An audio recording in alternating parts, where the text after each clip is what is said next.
Hey guys, and welcome back for another Guild Wars 2 guide. Today we're going to be talking about dungeons, something I've mentioned in some previous guides, but haven't really dived into in any sort of depth. Dungeons used to be the main endgame for Guild Wars 2 players, but over time, things like fractals and raids have been added to the game and are often played as a substitute for the original dungeon content. Despite this and a lack of love from the devs over recent years, dungeons still have a fair amount to bring to the table, as you'll see by the end of this guide. Anyway guys, let's get started. So before you can get started playing dungeons, you're going to need to track down the entrance to the dungeon itself. Also, depending on the dungeon that you're doing, you'll need to be a certain level to get started. The first dungeon you'll be able to access, and the one I think most players are familiar with, is Ascalonian Catacombs. You'll need to head over to the waypoint in Plains of Ashford and be level 30 to get started. Like all dungeon content in Guild Wars 2, you're going to need to play the story mode before you can get into the explorable paths. As you might have guessed, the story mode has more story than the explorable paths do. You'll find yourself with a few of the members of Destiny's Edge if you've been following the personal story in Corteria, as well as discovering your character's motivations for coming to this dungeon in the first place. Also, story mode is usually a little bit easier to complete than the explorable paths end up being. Mostly so you can get a handle on the story without worrying about any complex mechanics. Upon completing the story mode, you'll get a mail that gives you a headpiece and 50 silver. Also, this will allow you to continue onto any of the explorable paths when you reach the correct level to do them. For Ascalonian Catacombs, you'll need an additional 5 levels before you can try and attempt any of the explorable paths. Once you're good and ready to try the explorable paths, go ahead and re-enter the dungeon, only this time, select the explorable path. Most explorable dungeons have about 3 paths, except for Ra, which has 4. After making your way through the beginning of the dungeon, you and your party will have to vote on which explorable path you'd like to do. And because there's a vote, it's a really good idea to use the looking for group tool to find a party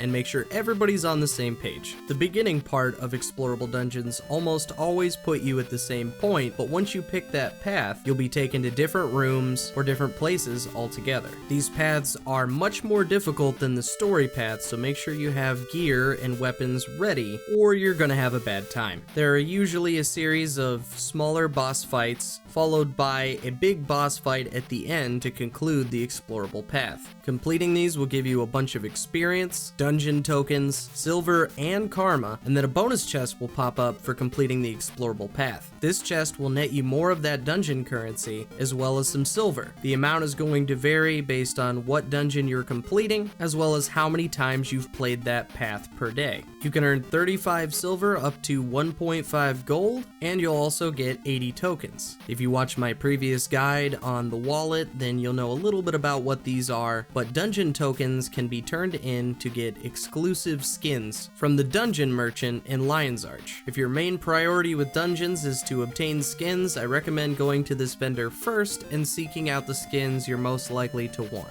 That is, of course, unless you're just trying to catch them all. Depending on what skins you're looking for, these can cost nearly 400 tokens. The standard reward for completing a dungeon gets you 20, and you can get 80 more for each explorable path you complete. You can also continue to repeat these paths for more, but rather than the 80 tokens you got initially, you'll get far less from repeating these paths. If you're really dying for some of these skins, or you just need the tokens and you've run out of options, you can also get reward tracks in either World vs. World or PvP. Just select the reward track of the dungeon that you'd like more tokens for and play that content instead. Completing these will get you another 240 tokens, and at the end of the track you'll be able to select a piece of gear corresponding to that dungeon. Unfortunately, these reward tracks are on a rotation and you might not find the dungeon you're looking for. If you complete the story mode of any dungeon, you'll unlock it permanently for your reward track, and chances are you've already done that because you've been farming these tokens. If you're not so worried about skins, but you want to get the biggest reward for completing these dungeons, you can also use the tokens to get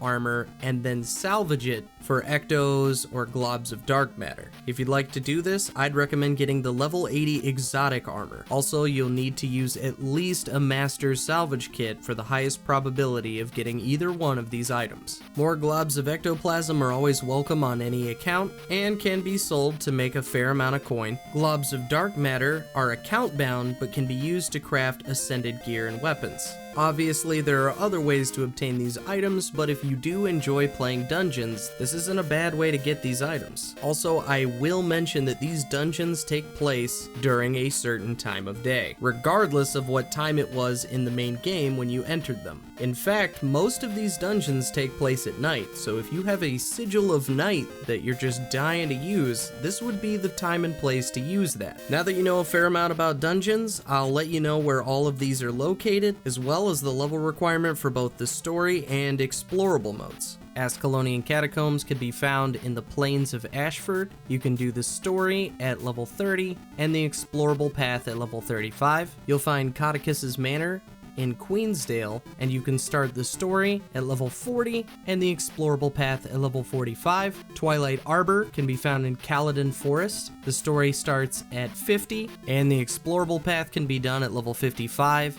Unless you want to play the newer Aetherblade path, in which case you'll need to be level 80. In Dredgehaunt Cliffs, you'll find Sorrow's Embrace. The story can be started at level 60, and the explorable paths at level 65. In Fireheart Rise, you'll find the Citadel of Flame. Story can be started at 70, and the explorable path at level 75. In Frostgorge Sound, you'll find the Honor of Waves. The story can be started at 76. The explorable path will require level 80. In Mount Maelstrom, you'll find the Crucible of Eternity. The story can be started at level 78 and the explorable path at level 80. And finally, in the Cursed Shore, you'll find the Ruined City of Ara, and both paths will require level 80. I will say that while these are the required level to get started, it's not a bad idea to over-level yourself just a little bit. I'm not quite sure what the dungeon community in this game is like anymore. When I used to play frequently, most parties actually required a full team of level 80s with good gear. Seeing as how there are other options similar to dungeons, this might not be as big of a deal as it used to be. That being said, if you are less than level 80 and you play these dungeons, these aren't a terrible way to earn experience. It's just finding a party that will allow you to use this method to level up. So basically, that's the dungeons for Guild Wars 2. The devs currently don't support dungeons in any kind of long-term capacity, so dungeons are pretty much what they are. For those of you out there that used to play dungeons or still play dungeons, I'd love to hear your thoughts on the current state of this game type. If you don't play these anymore, what made you stop? And if you're just getting started and you're enjoying yourself, maybe share your experiences down in the comments. Anyway guys, that's it for this dungeon guide. As always, thank you so much for watching, and I'll see you in the next one.